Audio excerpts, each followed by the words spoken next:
Chips are down. Call on Mumfie when you need defending. Braver than a bulldog, brighter than a clown. Here comes Mumfie with the happy ending. With his faithful friend the Scarecrow, he's got dreams enough to share. So if you want adventure, this is where to start.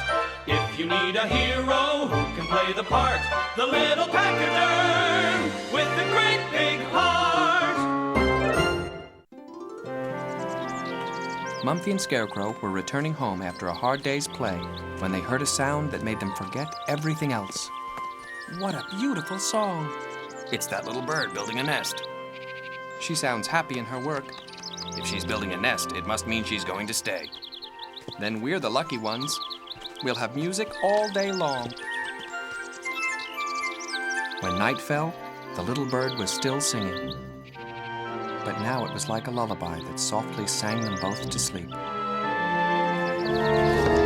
the storm came and drowned out the little bird's song. In the morning, they saw what the storm had done in the night. Oh dear! I hope this won't stop the Admirals and Davy Jones from coming to tea today. Look at all the branches that have come down. Poor trees. Does it hurt losing a branch? Nobody likes to lose anything. But trees are strong. They'll recover. Listen. I can't hear anything. That's what I mean. The bird stopped singing.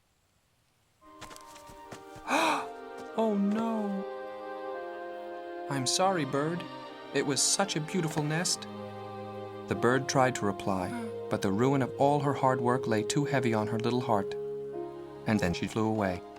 Don't go! We'll help you! Poor little thing. I suppose she thought it would last forever. Imagine how we'd feel if the storm had blown our house away. That's not likely to happen. Is it, Scarecrow?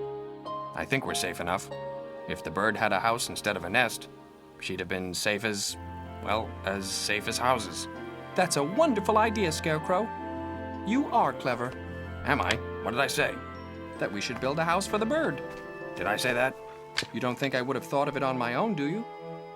I'll collect the wood and you draw the picture. Of what? The bird's house we're going to make, of course. Scarecrow was very flattered that Mumfie thought he could draw a house. He was very good at clouds and balloons, but he knew that a house needed straight lines, and they were quite beyond him. I have a better idea, Mumfie.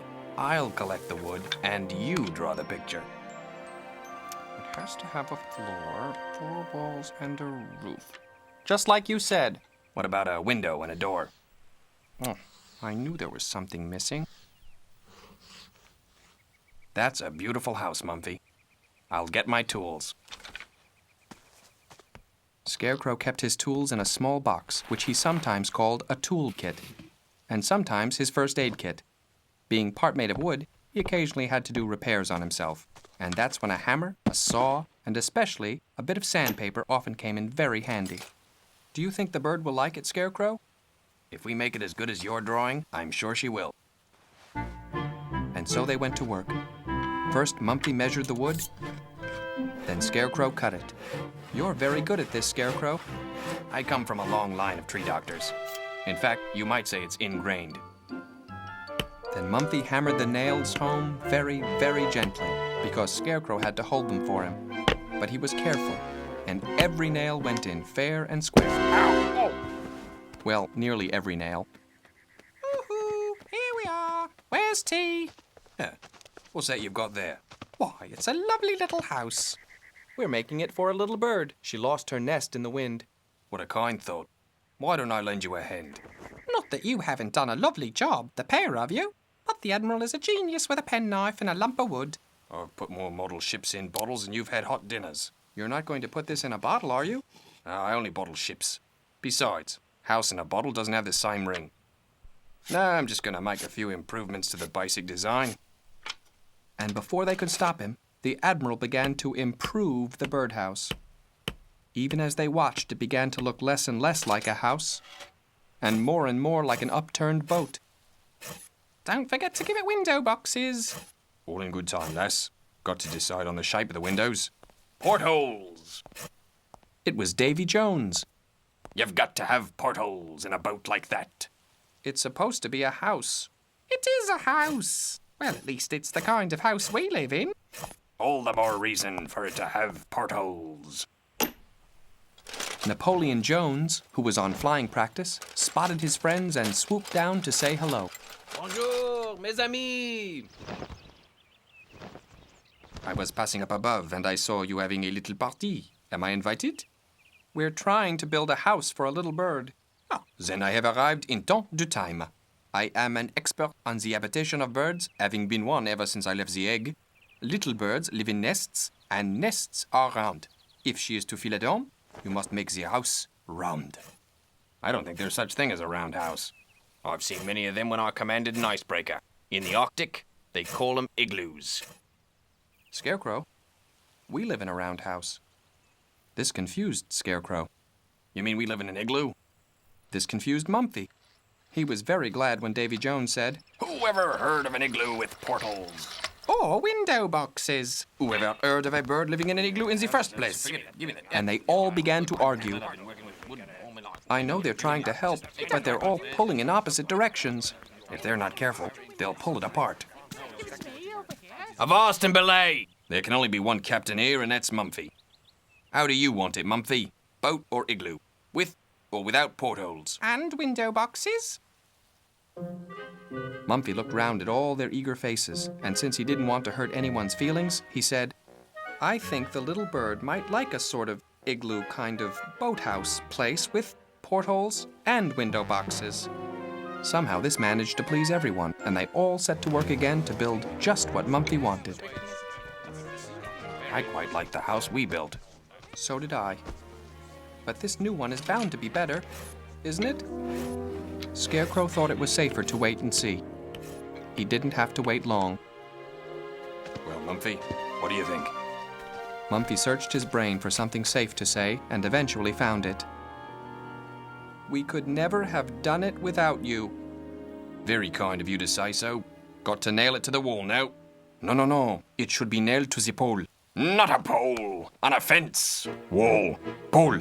Fence. And the friends began arguing again and pulling the birdhouse this way and that. Attracted by the noise, the little bird suddenly returned. Just in time to see Scarecrow's words coming true. Oh no! They have pulled it apart. What's happening? We wanted to surprise you. We made a house for you until you can make a new nest. Oh, thank you. It's the perfect place to make my new nest. Warm and safe and dry. And just the right kind of door, too.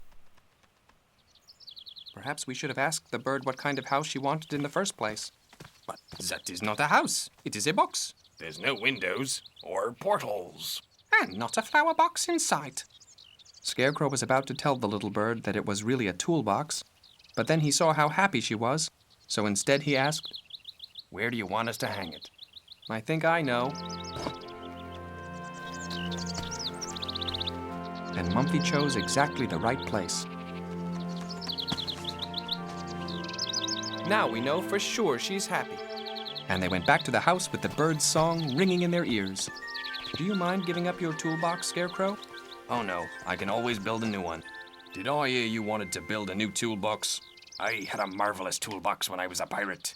I used to make pin money fitting wooden legs. If a toolbox is to last, it should be made out of metal, like the Eiffel Tower. Not with all this wood around. Now then, Scarecrow, we'll help you make a new one. How do you want it? What kind of toolbox would you like? Sort of scarecrowish? Don't be shy, Scarecrow. Scarecrow was sure of only one thing. Now I'd like tea. What about your toolbox? Later. Much later. And Mumfie, it won't have any window boxes.